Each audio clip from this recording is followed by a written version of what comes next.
네, 주말 만나 2월 7일 월요일 묵상을 함께 나누도록 하겠습니다. 오늘 말씀은 요한복음 11장 28절에서 37절 말씀으로요. 죽음에 대한 주님의 분노라고 하는 제목으로 함께 묵상을 나누도록 하겠습니다. 오늘 말씀은 나사로의 누이 마리아와 또한 함께 온 유대인들의 눈물 속에서 죽음에 대한 분노를 일으키시는 예수님의 모습을 보여주고 있습니다. 예수님께서는 나사로를 살리시는 역사를 하시기 전에 먼저 마르다에게서 믿음의 신앙 고백을 들으십니다. 나는 부활이요 생명이니 나를 믿는 자는 죽어도 살겠고 무릇 살아서 나를 믿는 자는 영원히 죽지 아니하리니 이것을 내가 믿느냐라고 하는 이 주님의 물음에 마르다는 이르되 주여 그러하외다. 주는 그리스도시요 세상에 오시는 하나님의 아들이신 줄 내가 믿나이다 라고 고백을 하죠. 주님께서는 마르다의 입술에서 나오는 이 신앙 고백을 듣기 원하셨던 것입니다. 마르다의 고백 이후에 예수님께서는 마리아를 부르십니다. 아직 이들은 마을로 들어오지 않고 마을 어귀에 있어요.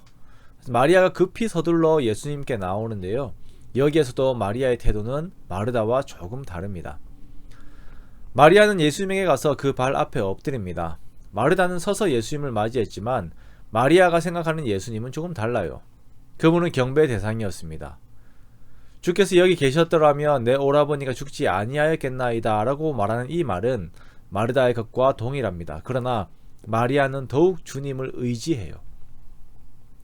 마리아가 자신의 오빠의 죽음의 일로 인하여 눈물을 흘립니다. 그러나 그녀가 눈물을 흘리고 있는 것은 예수님의 발 밑에서 눈물을 흘리고 있는 것을 우리는 볼 수 있는 것입니다. 우리가 우리의 삶에 문제들이 생길 때가 있고 나의 한계들 속에서 스스로가 무너지는 절망을 느끼며 좌절할 때들이 있지요. 그때 우리가 주님 앞에서 가져야 하는 태도를 마리아에게서 배울 수가 있는 것이에요. 어려움 앞에서 막연하게 주님을 바라보면서 내가 가지고 있는 신학과 내가 가지고 있는 지식으로 이 문제를 보는 것이 아니라 주님 앞에 엎드리는 태도를 가지고 있어야 합니다. 이 모든 것의 주도권이 주님께 있음을 고백하고 인정하면서 주님께 엎드리는 겸손의 태도가 우리에게 있어야 하는 것입니다. 마리아는 주님의 발 아래에서 눈물을 흘리고 있고 또한 옆에 있는 유대인들도 그 모습을 보면서 함께 눈물을 흘리고 있습니다. 이 모습을 보고 계신 예수님의 마음에 한 가지의 감정이 생기는데요. 심령의 비통이 여기신다, 불쌍히 여기신다 라고 표현이 되어 있는데 더 정확하게는 분노의 표현입니다. 이 분노가 사람에 대한 분노가 아닌 죽음이라고 하는 마귀의 권세에 대한 분노예요. 이 분노를 동기로 하여서 말씀을 하시죠. 그를 어디에 두었느냐?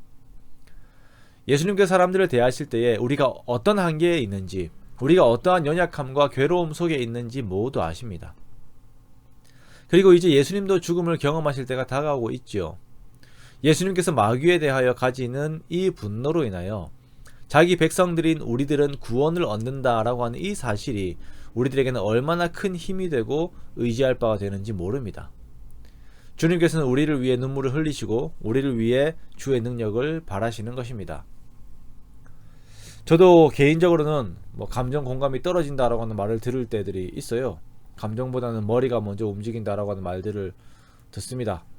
그것이 판단하고 일을 할 때는 도움이 될 때들이 있을지 모르겠습니다만 주님께서 일을 하시는 모습을 보면서 그 동기가 자기 백성에 대한 사랑과 마귀의 세력에 대한 진노하심이라고 하는 것을 보면서 더욱 주님의 마음을 가지기를 고대합니다. 좌절하여 엎드려 눈물을 흘리는 마리아에게 믿음이 없다고 나무라지 않으시고 그 마음을 따라 죽음에 분노하시는 주님께서 역시 우리의 연약함을 어루만지시고 우리를 위로하시고 우리를 위하여 싸우심을 믿는 저와 여러분이 되시기 원합니다. 주님께서 계시기 때문에 우리가 좌절해서는 안 되는 것입니다. 눈물을 흘리시더라도 주님의 발 앞에 나아가 눈물을 흘리세요. 힘들다고 슬픈 음악을 틀고 내 감성을 자극할 만한 무언가를 찾지 마시고 주님 앞에 나아가 기도함으로 주님의 은혜를 구하는 우리가 되기 원합니다. 그때 주께서는 우리의 모든 괴로움을 이해하시고 우리의 대적에게 진노하시며 우리를 주의 구원으로 이끄실 것입니다. 이렇게 우리를 위하시는 우리 주님을 기대하고 또 기대하며 지치지 않고 주님과 동행하는 저와 여러분이 되시기를 주님의 이름으로 축원합니다.